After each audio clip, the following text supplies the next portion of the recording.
আচ্ছা, তোমাদের আগামী ২১শে এপ্রিল মঙ্গলবারে প্রথম পরীক্ষা। তো পরীক্ষার কিছু গাইডলাইনমূলক কথাবার্তা হিসেবে আজকের এই সেশনটা রাখা হয়েছে। তো তোমাদের পরীক্ষার জন্য কিছু উপদেশ বলতে পারো, কিংবা আমরা যেহেতু পরীক্ষাগুলো দিয়ে আসছি আমাদের কিছু অভিজ্ঞতা বলো, এখানে আমরা শেয়ার করব মূলত। ঠিক আছে? অনেক কিছুই হয়তো তোমাদের এক্ষেত্রে কাজে আসবে। কথাগুলো একটু মনোযোগ দিয়ে শোনার চেষ্টা করবে। ওকে, প্রথম কথা হচ্ছে এক্সাম মাইন্ডসেট এবং সাইকোলজি। তোমাকে শুরুতেই সাইকোলজিক্যালি প্রিপেয়ার্ড হতে হবে তুমি যে একটা বোর্ড পরীক্ষায় অ্যাটেন্ড করতে যাচ্ছ। আগের বোর্ড পরীক্ষাগুলো তোমরা ফেস করেছো কি না আমার এক্স্যাক্টলি হিসাব নাই, কারণ জেএসসি তো বন্ধ হয়ে গেছিলো। মোস্ট প্রবাবলি তোমরা জেএসসি দাও নেই বোর্ড পরীক্ষা, পিএসসি তো অত ইয়াভাবে নেওয়া হয় না। সো লাইকলি এটা তোমাদের জীবনের সবার প্রথম বোর্ড পরীক্ষা হতে যাচ্ছে। প্রত্যেকের জন্য এটাই প্রথমবার বোর্ড পরীক্ষায় ফেস করবা, নতুন অভিজ্ঞতা হবে কিছু। ঠিক আছে? তো শুরুতেই তুমি প্রিপারেশান নাও। তুমি একটা বোর্ড পরীক্ষা অংশগ্রহণ করতে যাচ্ছ, যেটাতে মোটামুটি বাংলাদেশের তোমার সাথে আরও ৩-৪ লাখ বা আরও তার চেয়েও বেশি পরিমাণে স্টুডেন্ট তোমার সাথে পরীক্ষা দিবে। তো শুরুতেই বলতে চাচ্ছি যে প্যানিক হওয়া যাবে না, মানে ঘাবড়ানো যাবে না। তুমি অন্য 10 জনের মতোই পরীক্ষা দিবা। প্রথম পরীক্ষার দিন খুবই নার্ভাস লাগবে, স্বাভাবিক, প্রথম পরীক্ষার হলে ঢুকে। এই নার্ভাসনেসটা যাতে মানে বেশিক্ষণ না থাকে আর কি, হ্যাঁ, মানে যে প্যানিক হয়ে না যাও। কারণ তুমি অনেক পড়াশোনা করে গিয়েছো, কিন্তু পরীক্ষার হলে নার্ভাসনেস তোমার কাজ করতেছে অনেক বেশি। দেখা যাবে যে তুমি তোমার সেরাটা দিতে পারবে না।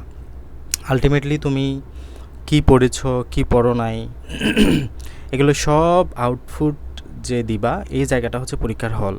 পরীক্ষার হলে তুমি নিজেকে যত স্মার্টলি হ্যান্ডেল করতে পারবা, স্মার্টলি কন্ট্রোল করতে পারবা, তোমার প্রেজেন্টেশন, তোমার খাতার প্রেজেন্টেশন বলে সব কিছু তত সুন্দর হবে।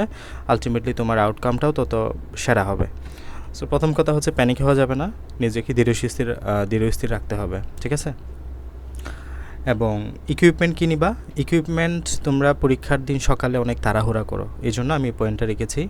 পরীক্ষার দিন সকালে তাড়াহুড়া করা যাবে না, রাতের বেলায় গোছায় রাখবা কী কী নিবা। একটা ফাইল তোমাদের অ্যালাউ করবে।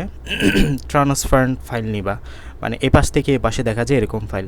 কলমগুলোও ট্রান্সপারেন্ট নেওয়ার চেষ্টা করবা, কারণ অনেক পরীক্ষা ট্রান্সপারেন্ট কলম না নিলে একটু ঝামেলা করে, মানে এ পাশ থেকে ওই পাশে দেখা যাচ্ছে কালি, এরকম আর কি। 6 টাকার যে কলমগুলো পাওয়া যায় এইগুলা। তো কলম, তারপর হচ্ছে পেন্সিল, তারপর তোমার কাটার, রাবার, তারপর হচ্ছে তোমার অ্যাডমিট কার্ড, তারপর হচ্ছে রেজিস্ট্রেশন কার্ড, এরপরে হচ্ছে তোমার অবশ্যই একটা ঘড়ি মিস করবা না, ঘড়ি নিয়ে যাবা। হ্যাঁ, পরীক্ষার হলে ঘড়ি থাকতেও পারে, নাও থাকতে পারে, না দিলে তো কিছু করার নাই, তাহলে ঘড়ি নিয়ে যাবা। এরপরে হচ্ছে তোমার একটা পানির বোতল রাখবা ছোটো, আর তুমি 1-2টা চকলেট রাখতে পারো নিজের মধ্যে। হ্যাঁ, পরীক্ষার আগে একটু খেয়ে নিলা। ঠিক আছে? তাহলে এই জিনিসপাতিগুলো আগে থেকেই রেডি রাখবা, ফাইল ভরে তুমি আগে থেকে রেডি রাখবা। আর গণিত পরীক্ষার জন্য ক্যালকুলেটর। ঠিক আছে? সবচেয়ে ভালো হয় 2টা ক্যালকুলেটর নেওয়া। আর ক্যালকুলেটার আগে একটা সীমাবদ্ধতা ছিল যে 100 mS-এর উপরে ক্যালকুলেটর নেওয়া যাবে না, বাট এখন এটা চেঞ্জ হয়েছে। হ্যাঁ, গত বছর থেকে ডিটেক শিক্ষা বোর্ড থেকে নোটিশ দিছে যে কোনো নন প্রোগ্রামেবল ক্যালকুলেটর ইউজ করা যাবে, এবং ওখানে একটা লিস্টও দিয়ে দিয়েছে। তো তোমাদের কাছে যাদের 991 ES প্লাস 991 ES আছে, গণিত পরীক্ষাগুলো সবই নিতে পারবা। তবে আমি বলি কি, তুমি সেভ জন্য থাকার জন্য 100 mS একটা নিয়ে যাও। তোমার কাছে নাও থাকতে পারে, আশেপাশ থেকে দেখো ক্লাস 9-এর বা এখন নতুন যারা 10-এ আছে তাদের আছে কি না, তাদের থেকে নিয়ে যাবা। আমি আমার গণিত পরীক্ষায় 2টা ক্যালকুলেটরে নিয়ে গেছিলাম, যদিও তখন 991 ES প্লাসটা মানে ঢুকতে দিত না, মানে এটা নিতে দিত না। তারপর আমি নিজে গিয়ে এখানে ইউজ করছি, কারণ আমি তো জানি এটা টিচারদেরকে তখন তো বোঝাইতে পারি নাই, স্যার এটা নন প্রোগ্রামেবল। এই 991 ES প্লাস এই ক্যালকুলেটরগুলো কিন্তু নন প্রোগ্রামেবল ক্যালকুলেটর। তারপরেও কেন জানি স্যাররা এগুলোকে মানে খুবই চোখে দেখে, মানে এগুলা ইউজ করতে তারা দেয় না। তারপরেও আমাদের তো ইউজ করতে হবে, যেহেতু হায়ার ম্যাথে গণিতে কিছু ইকুয়েশন থাকে যেগুলো সলভ করার জন্য এই ক্যালকুলেটরগুলো অবশ্যই প্রয়োজন হয়। সো আমি নিয়ে গেছিলাম, 2টা ক্যালকুলেটর নিয়ে গেছিলাম। এটা একটু লুকায় নিয়ে গেছিলাম, আর এটা একদম দেখায় নিয়ে গেছিলাম। তোমার গেটের মধ্যে ধরছে, তখন 100 mS দেখাইছি, এটা চেক করে নেই। ঠিক আছে? পরীক্ষার হলে তো আর ভিতরে চেক করবে না, তখন ইউজ করছি। এই জিনিসপাতিগুলো আগের দিন রাতে রেডি রাখবা, সকালে যাতে খুব তাড়াহুড়া না হয়। ওকে? এরপর হচ্ছে এক্সাম হল বিহেভিয়ার এবং ডিসিপ্লিন। এটা তোমার ভদ্রতা, হ্যাঁ, তুমি তোমার বিহেভিয়ার এবং ডিসিপ্লিনটা মেনটেন করবা, বাড়াবাড়ি করতে যাও না, বিশেষ করে ইনভিজিলেটরের সাথে আননেসেসারি কোনো আর্গুমেন্ট করতে যাবে না। উনি ভুল বললে ওনার ভুলটা ওনাকে করতে দিবে। অনেক মানে ওনার সাথে ইন্টারাকশন হবে, তো অনেক কাজে সাইন করতে আসবে, লুজ শিট নিতে আসবে, তারপর আরও কয়েকটা কাজ আছে যে কোড নাম্বার লিখতে আসবে ইনভিজিলেটর। সো তখন মানে ইনভেরিয়েবলি তোমার যদি কখন হয় তাহলে ওনার সাথে করবে না, বা তুমি এদিকে গার্ড বেড়াইছো, উনি তোমাকে করে দাঁড় করে রাখছে বা এরকম, যাতে কোনো সিচুয়েশনে যদি পড়ো নিজেকে শান্ত রাখার চেষ্টা করবে, কোনো আর্গুমেন্টে যাবে না। এক্সাম হলে অবশ্যই আগে পৌঁছাবা, এটাতে আশা করি তোমাদের কারো মিস হবে না। আর আমাদের তো এখানে জ্যামের কোনো বিষয় নেই, সো আশা করছি যে এটা মিস হওয়ার কথা না। আর এই বিষয়গুলো রাতে রেডি রাখবার কি, হ্যাঁ। চিটিং অ্যাটেম্পট মানে নকল, ইম্পসিবল। তুমি নকল করছো মানে ধরে রাখো তুমি এক্সপেল।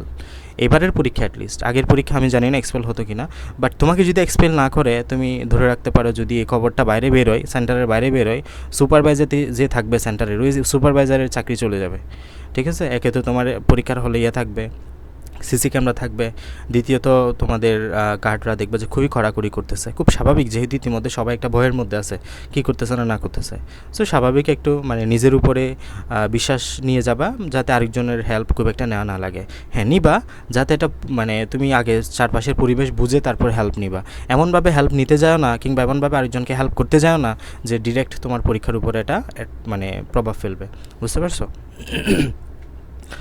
শুরুতে তোমাদেরকে ওএমআর দেওয়া হবে, 2টা ওএমআর দিবে তোমাদের টিচাররা। শুরুতে তোমাদেরকে এমসিকিউ দেওয়া হয়, হ্যাঁ, প্রত্যেক পরীক্ষা দেখবা যে শুরুতে এমসিকিউ, এবং 2টা পরীক্ষা কন্টিনিউয়াস চলে, মানে উইদাউট ব্রেক। প্রথম 30 মিনিট, দেন পরবর্তী 2 ঘন্টা 30 মিনিট, এভাবে করে 3 ঘন্টা ফিল আপ হয়। শুরুতে এখানে আমি এমসিকিউ এখানে ওএমআরের একটা নিয়ে আসছি। ওএমআর তোমরা অনেকেই ভুল করো কি, পেন্সিল দিয়ে দাগাও শুরুতে, বাট দরকার নাই, তোমার আসলে অত টাইম পাবা না, এখানে অনেকগুলো বৃত্ত পড়ার, তো মনে হয় না পেন্সিল দিয়ে দাগানোর দরকার আছে। তুমি খুবই সতর্কতার সাথে দাগাবা শুরুতে। আগে এখানে ধরো যে তোমার রুল হচ্ছে 1190, ধরো যে আমি আমার রুলটা লিখি, আমার এসএসসি পরীক্ষার রুল হচ্ছে যে এটা 1190/12, হ্যাঁ, এটা হচ্ছে আমার এসএসসি পরীক্ষার রুল নাম্বার। তো তুমি আগে উপরে লিখে রাখবা, উপরে এটা লিখে দেবা। তোমরা করো কি, এই যে আগে 1 দাও, দেন এটা বৃত্তটা বরাট করো, তারপর আবার এখানে 1 দাও, আবার এই বৃত্তটা বরাট করো, আবার 9 দাও, দেন আবার নো। তুমি আগে পুরো লেখাটা এখানে লিখবা 1190/12। এরপরে খুবই শান্তশিষ্টভাবে, এদিক ওদিক না থাকে, কারোর সাথে কথা না বলে সোজা কি এটা তাহলে এরপরে কি করবা, তাহলে উপরে এটা লিখে রাখবা। এরপরের কাজ হলো জাস্ট আশেপাশে কোথাও না থাকায় জাস্ট এই বরাবরে 1 বরাবরে 1 গদ দাগাবা, 1 বরাবরে 1 গদ দাগাবা, 9 বরাবরে 9 গোলা বরাবর করবা, 0 বরাবর 0, 1 বরাবর 1, 2 বরাবর 2। এই বৃত্ত বরাবরগুলো করার সময় তুমি ভুলেও তোমার অ্যাডমিট কার্ড কিংবা রেজিস্ট্রেশন কার্ডের দিকে তাকাবা না, এগুলো তাকাইলেই ভুল হয়ে যায়। তুমি এখানে আগে সুন্দর মতো এখানে শুদ্ধভাবে লিখবা, এই জায়গায় এই ঘরটাতে যাতে ভুল না লিখো, এখানে ভুল লিখলে তোমার বৃত্ত বরাবর ভুল হবে। দেন এই নাম্বারগুলো দেখে দেখে নিচে সুন্দর মতো হাতিয়ে করে করে বৃত্তটা ভরাট করবা, বুঝছো? দ্বিতীয় কথা এবং সবচেয়ে গুরুত্বপূর্ণ কথা, স্যাট কোড ইনফিনিটি স্টার। তুমি যত ভালো পরীক্ষা দাও, কোনো একটা পরীক্ষায় ধরো 12 থেকে 13টা পরীক্ষা হবে না, কোনো একটা পরীক্ষায় ভুলক্রমেও যদি, আল্লাহ না করুক, ভুলক্রমেও যদি তুমি স্যাট কোড না লিখো, তোমার পরীক্ষা ফেল, মানে ফুল এসএসসি পরীক্ষায় তুমি ফেল। সো আমি খুব চাই এটা যাতে তোমাদের না হোক, এবং এটা আশা করি কারোই না হোক। তো স্যাট কোড প্রশ্ন পাওয়ার সাথে সাথে লিখবা। টিচাররা বারবার বলবে, তোমাদের খুব বিরক্ত করবে। প্রথম 10 মিনিট শুধু স্যাট কোডের বিষয়ই বলবে টিচাররা। সো যখনই প্রশ্ন পাবা, স্যাট কোড যেই এমসিকিউ পত্রটা আসবে তোমার কাছে, এটা উপরে একবার লিখবা, দেন এখানে বৃত্তটা বরাটকে দেয়। ধরো এখানে ক আসছে, তো তুমি কবারের বৃত্তটা বরাটকে, এটা যাতে ভুল না হয়, ঠিক আছে? এটা মনে রাখবা। আর এখানে রেজিস্ট্রেশন নাম্বার আছে, রেজিস্ট্রেশন নাম্বার ধরো সেম, ধরো আমারটা লিখি 16, 14, 29, 79, 02। 10 সংখ্যা, বা 10 সংখ্যা তো 2, 4, 6, 8, 10, হ্যাঁ 10 সংখ্যার রেজিস্ট্রেশন নাম্বারটা এখানে লিখে রাখবা। আর যে বিষয়ের পরীক্ষা দিচ্ছ, প্রবেশপত্রে দেখবা প্রত্যেক বিষয়ের বিষয় কোড তোমাদের দেওয়া আছে, সাবজেক্ট কোড। ওই সাবজেক্ট কোডটা এখানে জাস্ট লিখবা। ধরো যে সাবজেক্ট কোড হচ্ছে যে তোমার 12, তাহলে 0, 1, 2, 12 এভাবে করে লিখবা, ঠিক আছে? আবার এখানে 12 লিখে দিও না, এখানে 12 লিখে দিও না, ঠিক আছে? এটা হচ্ছে ফার্স্ট থেকে শুরু হবে 0, বা তোমাদের তো মনে হয় 3 সংখ্যার সাবজেক্ট কোড সব, তাহলে 109 হলে এভাবে করে 109 লিখবা, বুঝছো? দেন এগুলো ফিল আপ করবা, 0 দেন 9, ওকে? তাহলে এইভাবে করে তুমি এগুলো ফিল আপ করবা। আর এগুলো যাতে খুব কম মানে খুব ঠান্ডা মাথায় করবা। শুরুতে তোমাদেরকে 15 মিনিট আগে খাতা দিয়ে দিবে, খুব ঠান্ডা মাথায় করার চেষ্টা করবা যাতে ভুল যাতে না হয়। আর উপরে একটা টিকমার্ক দিবা, এখানে 2026 সাল লিখে দিবা।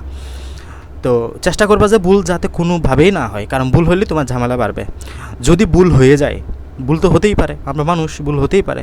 যদি ভুল হয়ে যায় নিজের উপরে বিষয়টা রাখবা না, এটা সাথে সাথে দাঁড়াইয়া ইনভিজিলেটরকে বলবা, উনি যা সিদ্ধান্ত নেয় উনি নিবে।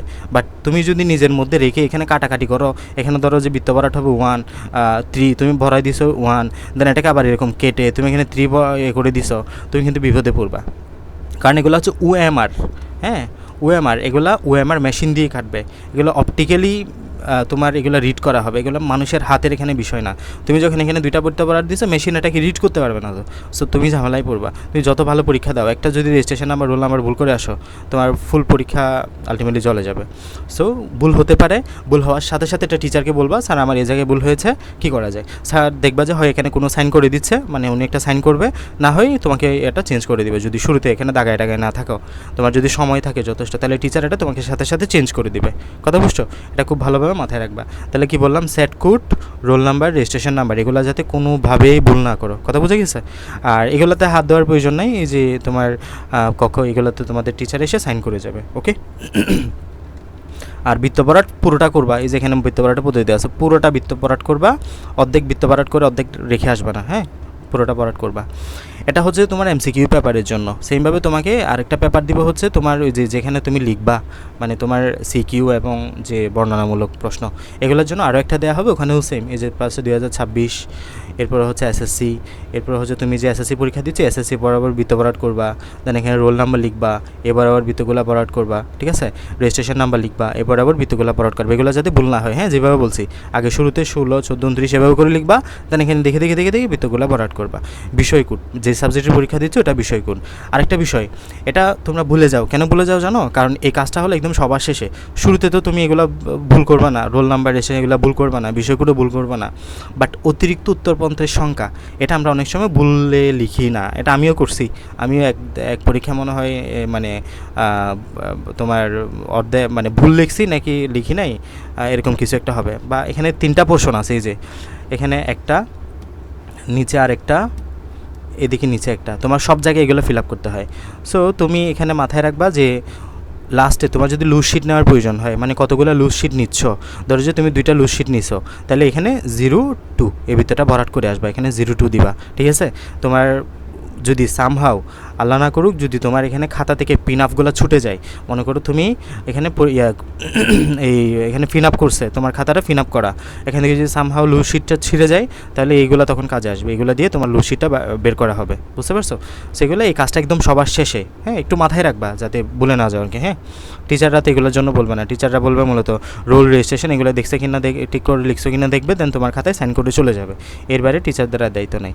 আর এখানে নিচে তোমার আর এখানে কিছু কোড নাম্বার আছে, যেখানে দাগ দাগ কিছু কালো কালো কিছু দেখতে পাচ্ছ না, এগুলো হচ্ছে কোড নাম্বার, এগুলো যাতে তোমাদের মানে কলমের দাগ না পড়ে একটু মাথায় রাখবা। ওএমআর এগুলো মূলত একটা ইউনিক কোড, প্রত্যেকটা খাতার জন্য এখানে কোডগুলো আলাদা। সো এই কোডটা যে খাতাটা তোমার পড়বে তোমার জন্য আলাদা কোড থাকবে, দেন তোমার খাতা উপভোগ করে তারা মানে এটা রেজিস্ট্রেশন করা থাকবে আর কি সফটওয়্যারে। সো এখানে যাতে দাগ টাগ না পড়ে এটা মনে রাখবা, এখানে লিখিয়ে দিছে, বক্সের মধ্যে দাগ দেওয়া যাবে না। আর এখানেও সেমভাবে বিষয়কূট বা যেগুলো তোমার প্রয়োজন করা বৃত্ত ভরাট করার প্রয়োজন, এগুলো ফিল আপ করে রাখবা আর কি। হ্যাঁ, তাহলে ওএমআরের মধ্যে যাতে কারো কোনো ভুল না হয়। হ্যাঁ, এরপর আসলে এখানে আমি গুরুত্বপূর্ণ 2টা ইনফো লিখে রাখছি, একটা হচ্ছে সেট কোড এবং একটা হচ্ছে তোমার লুজ শিট। এই 2টা বিষয়ে ভুল করা যাবে না, কারণ এই 2টা বিষয় ভুল হয়তো, এই জন্য আমি এখানে মূলত বিষয় 2টা লিখছি। হ্যাঁ, এটা হচ্ছে তোমার সেট কোড আর একটা হচ্ছে লুজ শিট, এগুলোতে ভুল করিও না। লুজ শিটের এন্ট্রিটা মানে যতটা লুজ শিট নিচ্ছ এগুলা ওইখানে লাস্টে গিয়ে বৃত্তটা ভরাট করবা, আর সেট কোড যাতে কোনোভাবেই ভুল না হয়, কোনোভাবেই না। হ্যাঁ, এবার আসো, তুমি তো পরীক্ষা দেওয়া শুরু করলা, পরীক্ষা প্রশ্ন পাইলা, কমন নাও পড়তে পারে, সবগুলো যে কমন পড়বে তা তো না। তুমি তো একদম বিদ্যাসাগর হয়ে যাও না যে 100% তুমি পরীক্ষা দিয়ে আসবা, বাট চেষ্টা করতে হবে 100%, ঠিক আছে। কমন নাও পড়তে পারে, সো কমন না পড়লে ঘাবড়ে যাওয়া যাবে না, হ্যাঁ নার্ভাস হওয়া যাবে না, নিজেকে শান্ত রাখবা। আর হচ্ছে যে যেগুলো আগে পারবা, এই যে এখানে আমি একটা ফ্লো চার্ট লিখে রাখছি, ইজি মিডিয়াম দেন হার্ড অ্যাপ্রোচ। মানে তোমার অ্যাপ্রোচটা হবে ঠিক এরকম যে ইজি, আগে ইজি যেগুলো তুমি তোমার 100% দিয়ে আনসার করতে পারবা এইগুলো আগে আগে লিখবা। কারণ দেখো একটা টিচার যখন খাতা কাটা শুরু করে তখন শুরু সিকিউটাই যদি তোমার ভুল হয়, শুরুর যে জ্ঞানমূলক অংশটা তুমি লিখতেছো ওই জ্ঞানমূলকে যদি টিচারকে ক্রস চিহ্ন দিয়ে ডাবল জিরো দেওয়া লাগে, ওই টিচার তোমারকে নিয়ে কীরকম ইমপ্রেশন তৈরি হবে, নিশ্চয়ই বুঝবে যে ওই মানের স্টুডেন্ট না, তোমাকে ফেল করার টেন্ডেন্সি নিয়ে খাতা কাটা শুরু করবে, নাম্বার দেওয়া শুরু করবে। এরপর সিকিউ থেকে ধরো যে তুমি একদম পুরা 3 পৃষ্ঠা লিখছো, তারপরে তোমাকে দেবে যে 3-এ 3 না দিয়ে 2 দিচ্ছে 2 দিচ্ছে। হ্যাঁ, সো ইমপ্রেশনটা খুব গুরুত্বপূর্ণ। এখানে তুমি যেগুলো সহজ, যেগুলো তোমার মনে হচ্ছে যে তুমি 100% পারবা, বিশেষ করে জ্ঞানমূলক, অনুধাবন এবং গতে তুমি সাদৃশ্য বৈসাদৃশ্য ধরতে পারতেছো কি না, এগুলা যেগুলো আগে পারবা, ভালো পারবা, এগুলো আগে লিখবা। এটা 8 নাম্বার কোয়েশন হোক, 10 নাম্বার কোয়েশন হোক, তোমাদের অনেক সময় এটা মাথায় আসে 1 নং প্রশ্নের উত্তরটা আগে লিখি না।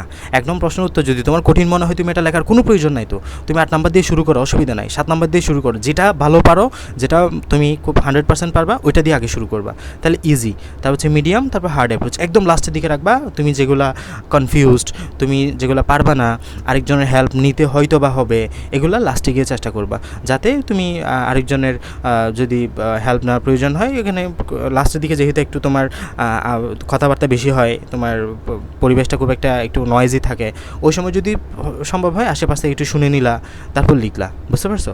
এই বিষয়টা মাথায় রাখবা। আর রুল একটা দিয়েছে, এটা হচ্ছে don't fail in love with one question. মানে তোমাদের একটা টেন্ডেন্সি আছে কি, এটা সবারই অলমোস্ট আছে, যে আমি যেটা পারি, ধরো যে তোমার একটা সিকিউ খুব ভালো কমন আসছে, এটা খ নাম্বার গ নাম্বার সব তুমি পারো। এখন তুমি যেটা পারো, আমরা এখানে টাইম ম্যানেজমেন্টে আসবো একটু পরে। টাইম ম্যানেজমেন্টে খেয়াল করবা, তোমার প্রত্যেকটা সিকিউর জন্য বরাদ্দকৃত সময় হচ্ছে যে 20 মিনিট। এখন তুমি যেটা পারো এটাতে যদি তুমি 30 মিনিট বা 35 মিনিট সময় দিয়ে যদি নাম্বার কোয়েশ্চেনটা লেখা দরকার 1.5 পৃষ্ঠা, তুমি লিখেছো 3 পৃষ্ঠা, ওই 3 পৃষ্ঠা লেখার জন্য তোমাকে 3-এর বাইরে 3-এ কি 4 দিবে? কখনোই না। সো তুমি যেটা পারো ওইটা মোটামুটি নিজের সাধ্যমতো সময় মোতাবেক যতটুকু সম্ভব ভালো মতো লেখার চেষ্টা করবা, বাট ওইটার প্রেমে পড়ে যাও না। ওইটাই লিখেই তুমি একদম 10-এ, ওইটা তুমি খুব খুব ভালোভাবে লিখলেও তোমাকে 10-এ 10 দিবে, আর কি 10-এর চাইতে বেশি দিবে না, কিন্তু তোমার পাস তো 10-এ না, তোমার পাস হচ্ছে 33-এ। তুমি যদি A+ পাইতে চাও, তোমাকে 80%-এর উপরে মার্কে কোটায় যাইতে হবে। সো তোমাকে বিষয়টা মাথায় রাখতে হবে। হ্যাঁ, যেটা পারো ওইটার মানে ওটা নিয়ে শুধু পড়ে থাকলে হবে না, পাশাপাশি নির্দিষ্ট সময়ের মধ্যে ওটা ভালো মতো আনসার করার চেষ্টা করবা। এই বিষয়টা মাথায় রেখো। হ্যাঁ, এরপর হচ্ছে টাইম ম্যানেজমেন্ট। প্রথম কথা, অবশ্যই সবার ঘড়ি ব্যবহার করতে হবে। পরীক্ষার হলে ঘড়ি নাও থাকতে পারে, এখানে রাউজানি স্কুলের অবস্থা আহামরি ভালো না। হ্যাঁ, সো প্রত্যেকটা রুমে ঘড়ি নাও থাকতে পারে, খুব স্বাভাবিক বিষয় এটা। ঘড়ি নিজেরা নিয়ে যাবা, হাতের মধ্যে ঘড়ি নিয়ে যাবা, এবং এটা হাতের মধ্যে রাখতে পারো কিংবা ওখানে বেঞ্চের মধ্যে রাখতে পারো। আবার ঘড়ি বলতে তোমরা ওই যে কি ডিজিটাল বা ইলেকট্রনিক ঘড়ি যেগুলো আছে তোমার, এই যে মোবাইল ঘড়ি না কি, এগুলো নিয়ে যাও না। আবার হ্যাঁ, স্মার্ট ওয়াচ এগুলো নিয়ে যাও না। মোটামুটি অ্যানালগ বা আমাদের যেগুলো ডিজিটাল তোমার ওঠে, নাম্বার ওঠে, ডিজিট ওঠে, এগুলো নিয়ে যাবে। হ্যাঁ, যেগুলো সহজে তুমি টাইম বুঝতে পারবা। এরপর সামনে একটু টাইমটা খেয়াল করি, তোমাদের টাইম ম্যানেজমেন্টটা কীরকম হওয়া উচিত। তোমাদের পরীক্ষা হবে টোটাল 3 ঘন্টাতে, তাই না? 3 ঘন্টা, এবং পরীক্ষা হচ্ছে 100 মার্কে হবে। ফিজিক্স, কেমিস্ট্রি, বায়োলজি এগুলো আলাদা, এগুলো ওদেরকে আলাদাভাবে ক্লাসে বলবো। এখন 3 ঘন্টা মানে হলো 180 মিনিট। প্রতি মার্কের জন্য তুমি সময় পাচ্ছ 1.8 মিনিট করে, ঠিক আছে? এখন তোমার এমসিকিউতে তো 30 মিনিটে সময় দেওয়া হবে, প্রত্যেকটা এমসিকিউর জন্য 1 মিনিট করে তুমি সময় পাচ্ছ। এমসিকিউতে আশা করি সমস্যা হয় না, বাট গণিতের জন্য একটু সমস্যা হয়। গণিতে আসলে ক্যালকুলেটিভ বা ফিজিক্সে যদি আমাদের ক্যালকুলেটিভ ম্যাথ দেয়, তখন আমাদের 1 মিনিটে সলভ করতে একটু কষ্ট হয়ে যায়, but you have to practise. তোমাকে এখন থেকে প্র্যাকটিস করে যাইতে হবে, যাতে ওখানে গিয়ে সমস্যা না হয়, ঠিক আছে? এমসিকিউ 30 মিনিট, এটা তোমার হাতে নেই, এটা তোমাকে 30 মিনিটের মধ্যে 30টা সলভ করতে হবে। এবার আসো বাকি 2.5 ঘন্টা। 2.5 ঘন্টা, তাহলে তোমার এদিকে 180 মিনিট থেকে যদি 30 মিনিট চলে যায়, বাকি থাকে কত? 150 মিনিট। এই 150 মিনিটের মধ্যে তোমাকে এই যে এগুলাতে তোমাকে 2টা বিষয় পারফর্ম করতে হবে। একটা হচ্ছে সিকিউ, মানে হলো ক্রিয়েটিভ কোয়েশ্চেন, আরটা হচ্ছে বর্ণনামূলক কোয়েশ্চেন, বর্ণনামূলক প্রশ্ন, মানে হলো এসএকিউ বলতেছি আমি এখানে। আর সর্বশেষ তুমি তোমার পরীক্ষা তোমার সবগুলো ঠিক আছে কিনা, রোল রেজিস্ট্রেশন বা সবগুলো আনসার লিখেছো কিনা, মানে নাম্বারিং ঠিক আছে কিনা, সবগুলো চেক করার জন্য রিভিশনের জন্য রাখতে হবে। আচ্ছা, ওএমআরের মধ্যে আমি একটা বিষয় ভুল করে গেলাম, মানে মিস করে গেলাম, সেটা হচ্ছে তোমার এখানে তোমরা যখন ওএমআর এমসিকিউ দাগানোর সময় অবশ্যই এই ভুলটা অনেকের হয়। এটা হচ্ছে যে 1 নাম্বার ক, 2 নাম্বার ঘ, 3 নাম্বার খ। এগুলো মুখে মুখে পড়ে পড়ে দাগাবা, মানে একে প্রশ্নে দাগ দিবা, তারপর এখানে আসবা, প্রশ্নে দাগ দিবা, তারপর এখানে আসবা। অনেক সময় কী হয়, ধরো যে তুমি প্রশ্নের সিরিয়াল আসো, প্রশ্নের মধ্যে তুমি ধরো যে 10 নাম্বার অবধি সিরিয়াল আসলা প্রশ্নের 11 নাম্বার, বাট তুমি এখানে দাগ দিয়ে দিয়েছো 12 নাম্বারে, 11 নাম্বারটা তোমার গ্যাপ হয়ে গেছে, তুমি আর এটা খেয়াল করো নাই। তখন তুমি স্বাভাবিকভাবে এদিকে 13 নাম্বার পড়তেছো, এদিকে 14 নাম্বারে গেছো, এদিকে তোমার 13 নাম্বারে দাগ চলে গেছে। এভাবে করে দেখবে যে একদম সর্বশেষ গিয়ে লাস্টে দেখবে যে তোমার ইয়েতে ঝামেলা হয়ে গেছে, মানে 30 নাম্বার এসে দেখবে যে সব এমসিকিউ তোমার ভুল। এই ভুলটা যদি করো না, মানে তোমার ওই সময় তুমি নিজেকে কন্ট্রোল করতে পারবে না আর, মানে তুমি নিজের হাতে নিজের ফেলটা তখন ইয়ে করে আসছো। এটা যাতে না হয়, হ্যাঁ, একটু মানে খেয়াল করবা যে 1 ক, 2 গ, 3 ক, এভাবে করে, হ্যাঁ। এই সিকোয়েন্সটা ভুল যাতে না হয় আর কি, সিকোয়েন্সে অনেকেরই ভুল হয়। আচ্ছা, যেটা বললাম যে তুমি সিকিউতে তোমাকে সিকিউ এবং বর্ণনামূলক কোয়েশ্চেনের জন্য তুমি সময় পাচ্ছ কত, 150 মিনিটের মতো, হ্যাঁ। এখন এই 150 মিনিটের মধ্যে তোমাকে সিকিউ ফর্ম করতে হবে কয়টা, 5টা সিকিউ, 5টা, এবং তোমার এই এসএকিউ হচ্ছে যে 2টা, এবং সিকিউর মধ্যে হচ্ছে 50 মার্ক, আর এসএকিউর মধ্যে হচ্ছে যে তোমার 20 মার্ক। ওকে, তো এখানে আমরা যদি সময়ের সমন্বয়টা করি, তুমি এখানে প্রতি 10 মার্কের জন্য 20 মিনিট সময় বরাদ্দ রাখতে পারবা। বাকি সময় অনুযায়ী আমি ক্যালকুলেশন করে বের করছি এগুলা।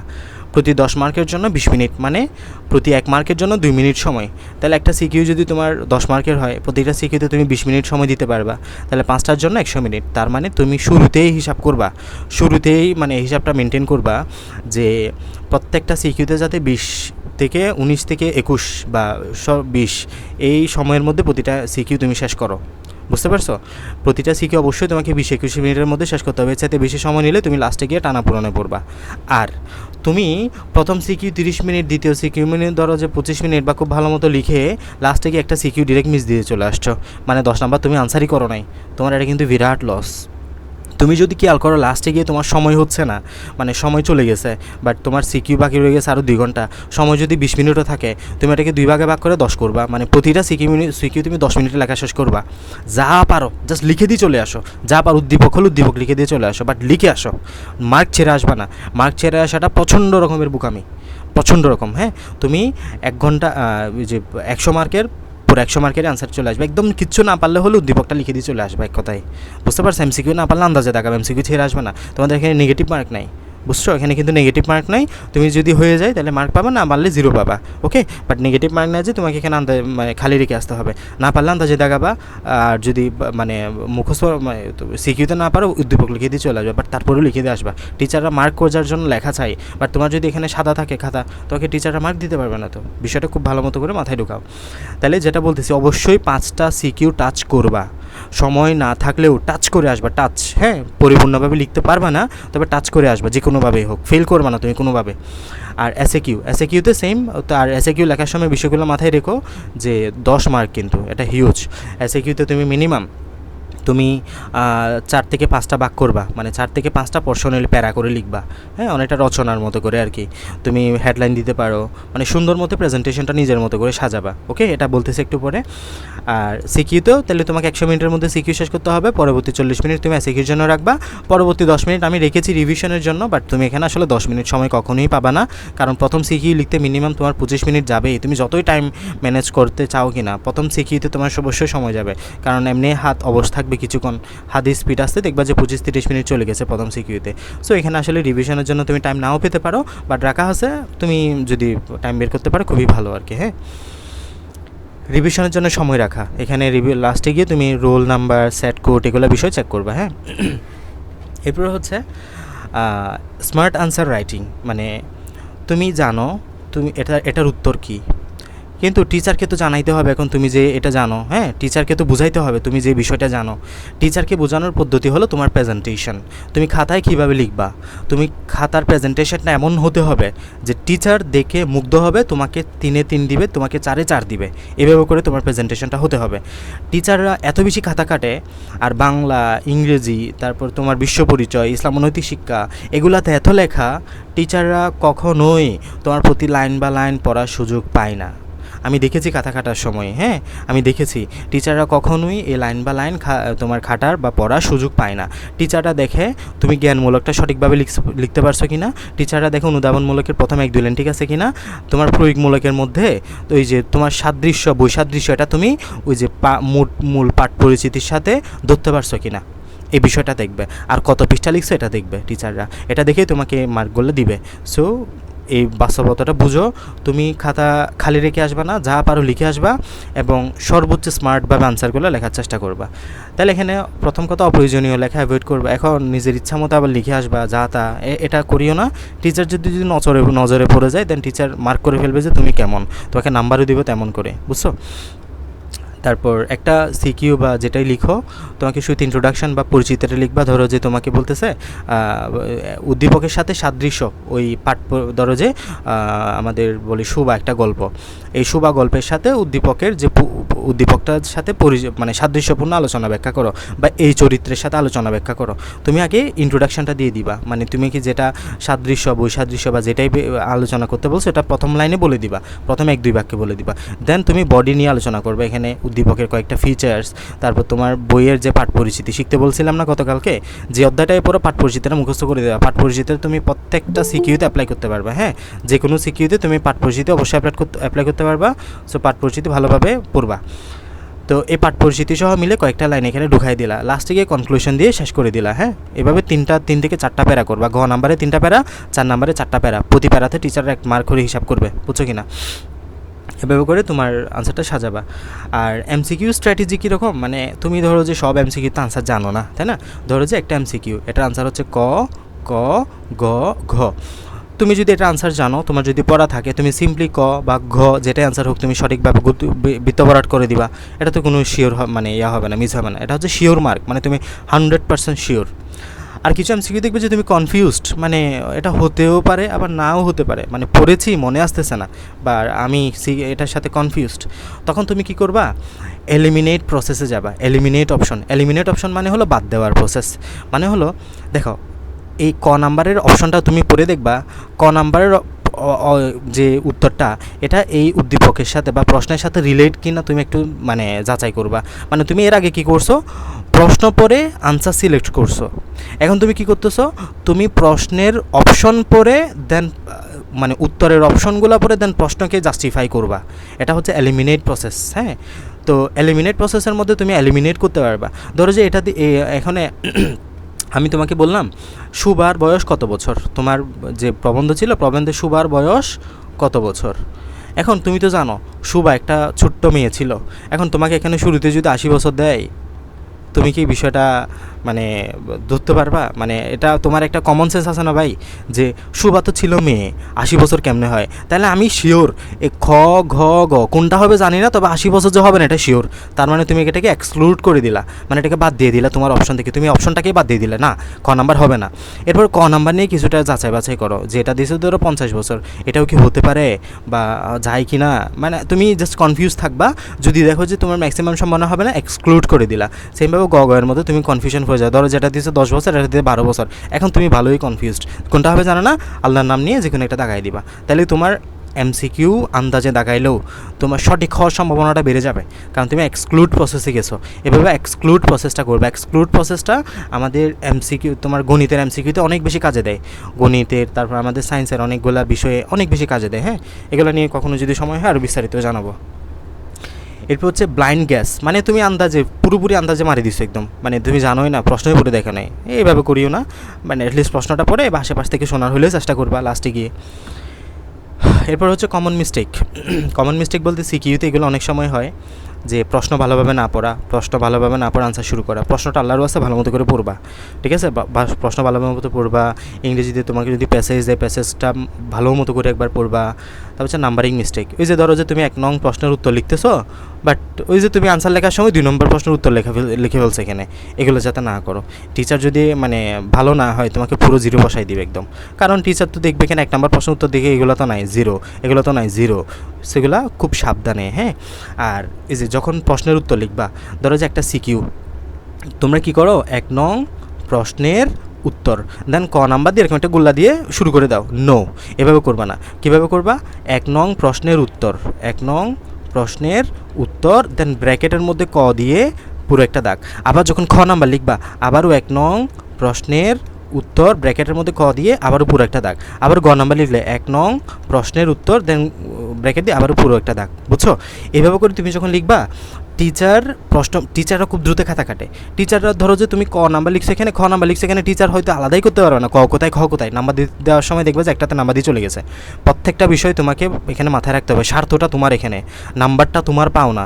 তুমি লিখে আসার পরেও টিচারের ভুলের কারণে তুমি নাম্বার পাচ্ছ না, বিষয়টা তোমার কাছে কেমন লাগবে বলো তো? সো তোমাকে এই ক্ষেত্রে সতর্ক থাকতে হবে। তুমি পুরো লাইনটা লিখো আর একটা ওই যে সবুজ কালি নাও, আমি এখানে বলতে ভুলে গেছিলাম, সবুজ কালি নিবে একটা, সবুজ কালি ইউজ করা যাবে, নীল কালি ইউজ করা যাবে। সবুজ কালি দিয়ে নিচে মার্ক করে দিবা, ঠিক আছে? বা 1 নং প্রশ্নের উত্তর এটা সবুজ কালি দিয়ে লিখবা, তাহলে টিচার একদম খুব ভালো মতো বুঝতে পারবে যে এটা 1 নম্বর প্রশ্নের উত্তর, মিস হওয়ার চান্স থাকবে না, মানে তোমার নাম্বার তোমার জায়গায় থাকবে, মিস হবে না।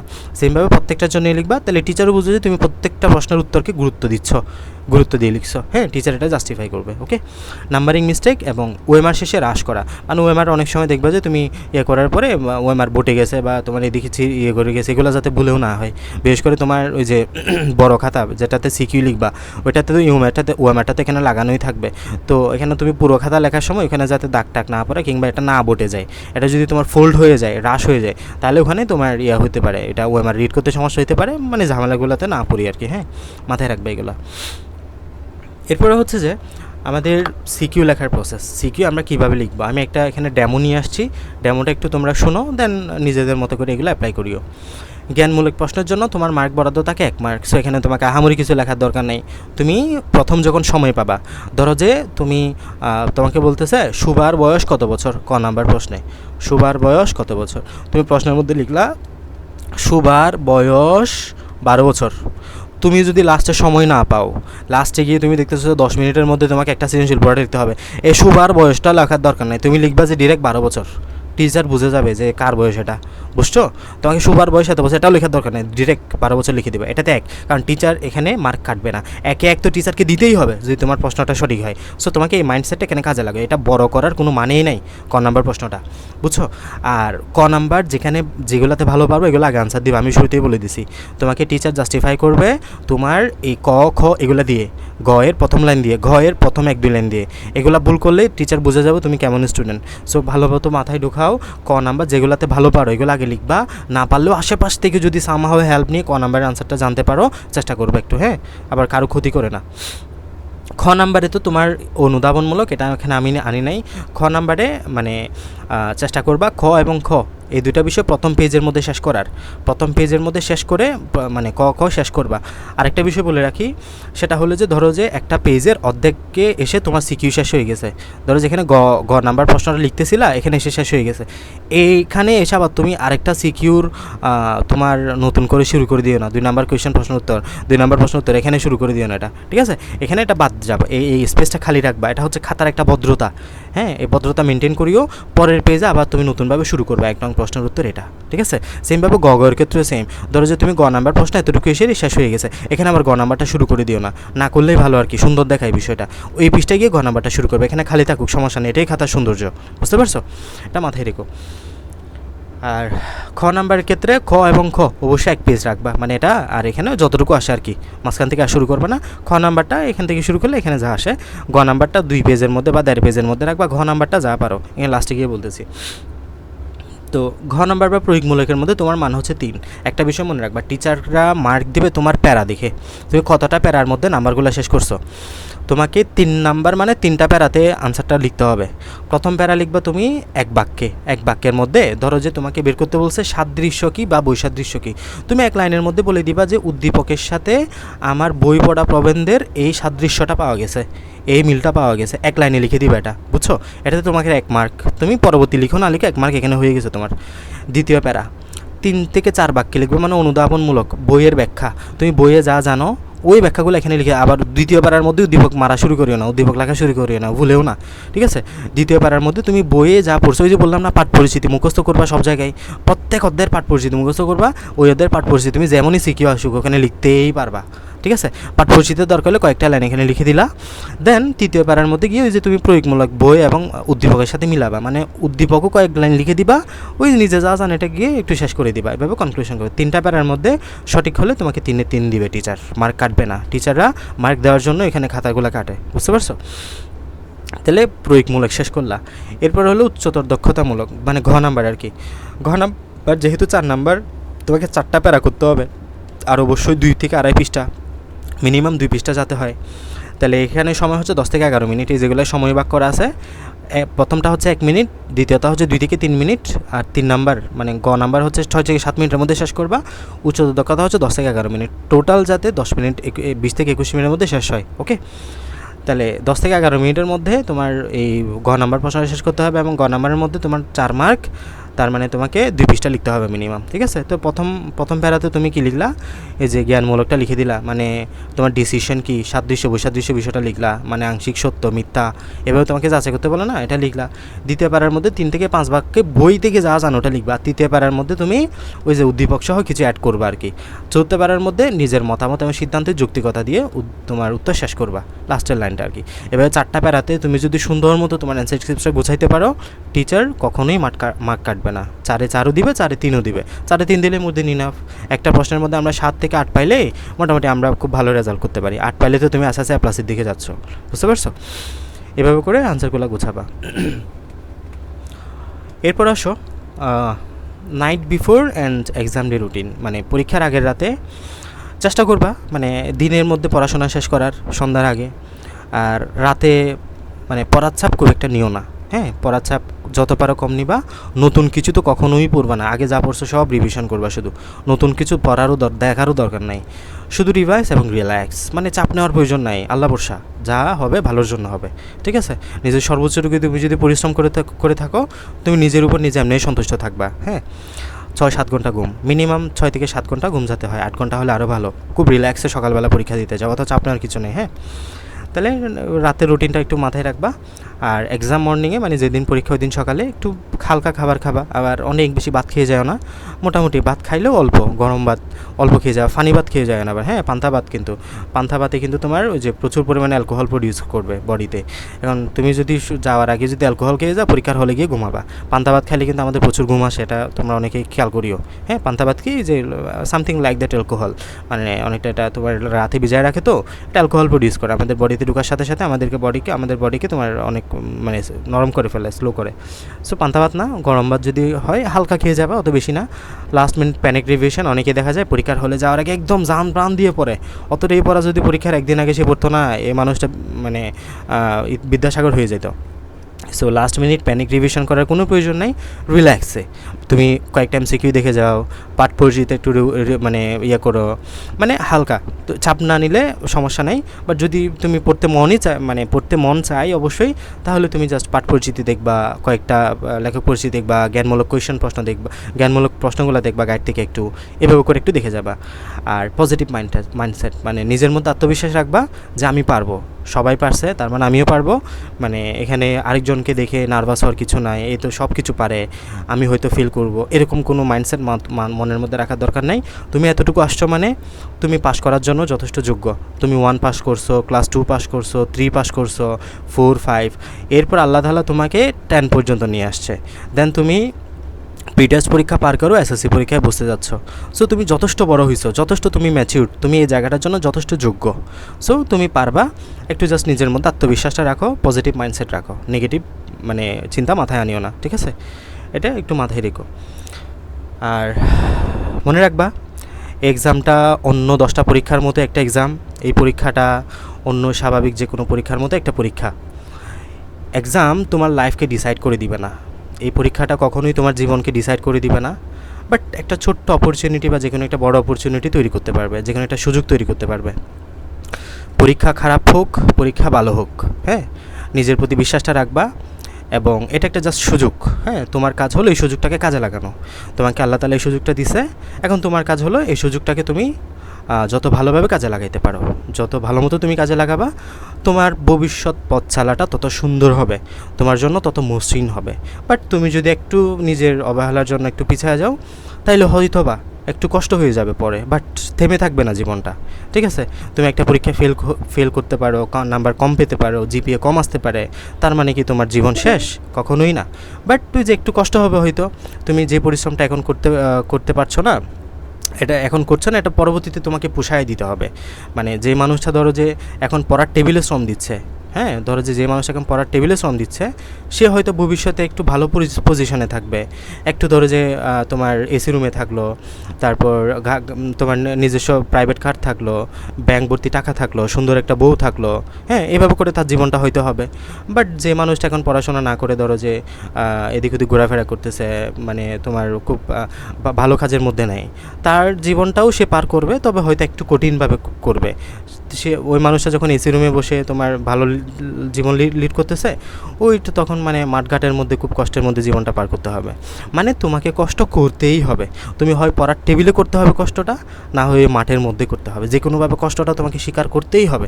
মানুষ হয়ে যেহেতু জন্মেছ, এখানে তোমাকে আরেকজনের সাথে ফাইট করতে হবে, ফাইট করে এই পৃথিবীতে বেঁচে থাকতে হবে।